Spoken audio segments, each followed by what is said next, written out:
Job was a man who lived in the land of Uz, a place far from the cities and crowds, where the desert meets fertile valleys and the air carries the quiet whispers of God. He was a man who knew both the beauty and the harshness of life, yet he lived in a way that honored God in every action. Job was wealthy, perhaps more than anyone in his region. He owned thousands of sheep and camels, had hundreds of oxen and donkeys, and a vast household of devoted servants. But his riches were not what made him remarkable. What set Job apart was his character. He was upright, honest, and faithful. He feared God, and he turned away from evil, not because it was convenient, but because it was right. He was a man who gave generously to the poor, who defended the helpless, and who guided his family with wisdom and love. Every morning, Job would rise and offer sacrifices to God on behalf of his children, ensuring that their hearts were aligned with truth and that no sin went unacknowledged. People looked at Job and admired him. They envied his blessings, yet they respected him even more for the life of integrity he lived.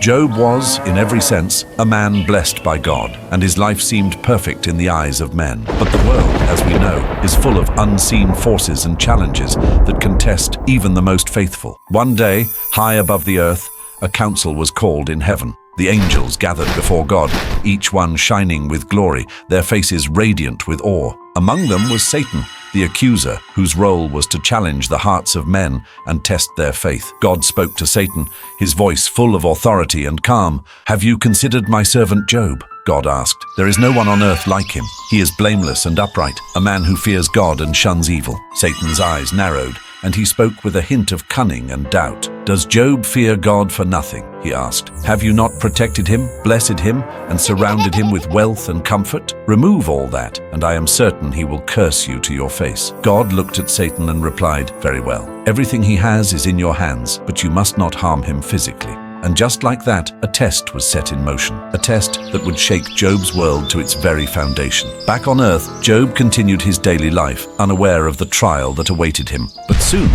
one messenger after another arrived, each bringing news darker than the last. The first came with a breathless voice, "Your oxen and donkeys have been raided by men, and your servants have been killed." Job took the news with a quiet strength, though his heart ached. He mourned silently, then whispered a prayer of trust, saying, "The Lord gave, and the Lord has taken away. May the name of the Lord be praised." Before he could even process this loss, another messenger arrived, staggering and terrified. "Fire fell from heaven," the man cried, "and consumed your sheep and more of your servants." Job listened, his heart heavy, yet he remained steadfast in faith. Again, he bowed his head and praised God, refusing to allow grief to cloud his trust. Then came the worst news of all. A great windstorm swept across the land, destroying the house where Job's children had gathered. They were all killed. The weight of this loss struck Job like a hammer.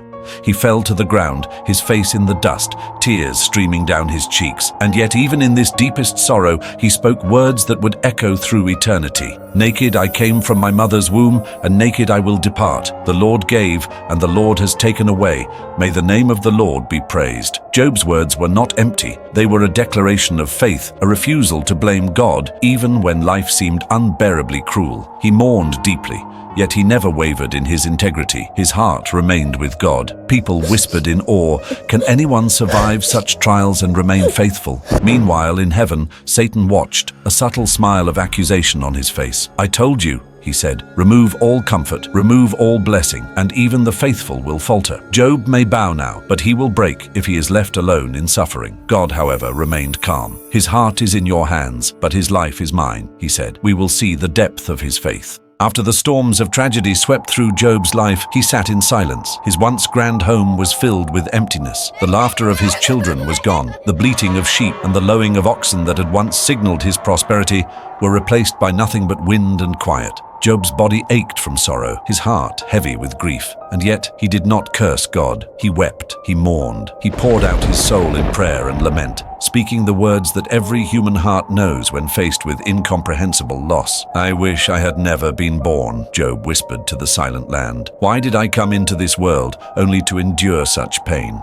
Why does life seem so cruel when I have lived in righteousness?" Even as Job struggled with his anguish, his wife stood by his side. She had loved him, shared his joys, and endured the comforts of their prosperous life together. But now, seeing him covered in sores, grieving for his children, and stripped of everything, her patience and hope were frayed. One evening, as Job sat in the dust, she said quietly, but with bitter anguish, "Are you still holding on to your integrity? Why do you persist in honoring God when all we had has been taken from us? Curse God and die." Job's heart ached at her words, not because she had turned against him, but because they reflected the temptation that had been pressing at the very edges of his soul. And yet, even in this intimate challenge, Job's faith did not waver. With quiet strength, he replied, "Shall we accept good from God and not trouble?" These words were not prideful. They were an acknowledgement that life is a mixture of joy and suffering, and that faith is not dependent on comfort. Job's answer would echo through generations as a testament to the power of trust, even when the heart is broken. It was in these days of sorrow that Job's friends began to arrive one by one,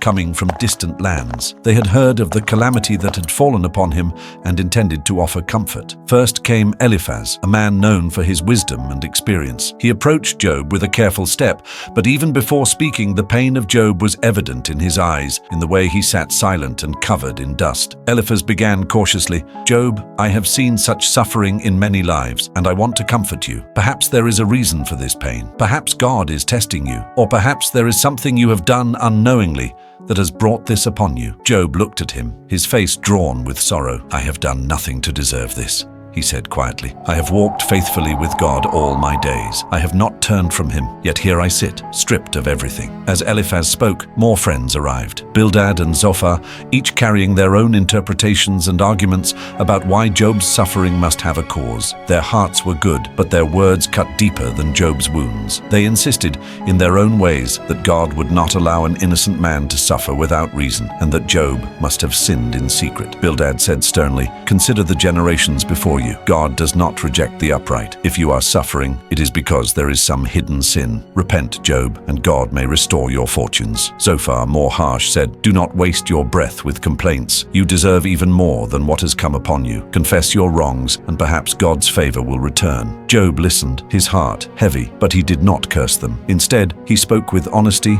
and courage, acknowledging both his pain and the injustice he felt. "Friends, I wish I could understand as you do. I have lived with integrity, honoring God, and yet I am here, suffering beyond what I can bear. How can you tell me that I must have sinned to deserve this? Must I hide my grief so that it seems acceptable? Must I pretend my heart is at peace when it is broken?" The friends debated with him for days. Their arguments became long speeches, each trying to convince Job that he was mistaken or blind to his own faults. But Job remained steadfast in his honesty. He questioned, he lamented, he wrestled with the tension between his devotion to God and the harsh reality he was living. "I wish I could speak to God directly," Job said one night, staring into the dark sky. "I would ask him why, and perhaps he would answer me. Surely he knows my heart. Surely he sees that I have not turned from him. Oh, that I could plead my case before him, that I might understand." In these moments, Job's soul was laid bare. He was not perfect in understanding. He did not claim to have all answers. He was human, struggling with grief,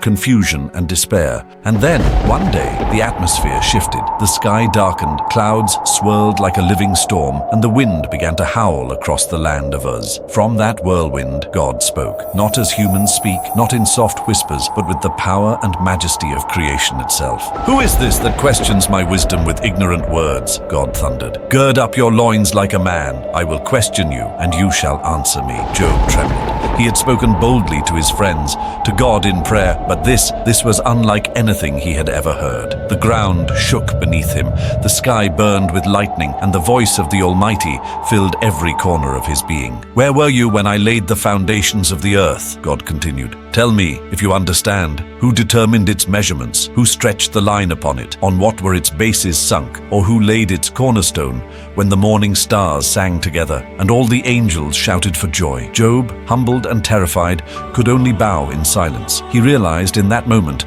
the vastness of God's wisdom and the smallness of human understanding. He had questioned, he had struggled, but he was reminded that God's ways are infinitely beyond human comprehension. "Have you commanded the morning since your days began?" God asked. "Have you caused the dawn to know its place, or entered the springs of the sea? Have you walked in the recesses of the deep, or explored the storehouses of the snow and hail, which I reserve for times of trouble?" Job's heart pounded. He had sought answers, he had demanded explanation, but now he understood that the questions themselves reflected the limits of human knowledge. He was reminded that creation, life, and destiny belong to God alone. "You are not capable of understanding all my works," God said. "Do you hunt the prey for the lion or satisfy the appetite of the raven when its young cry to God and wander without food? Can you command the stars or the clouds? Can you control the thunder and lightning?" Job fell to the ground, his face in the dust. The magnitude of God's presence overwhelmed him, and in that overwhelming power, Job realized something profound. Faith is not about understanding everything.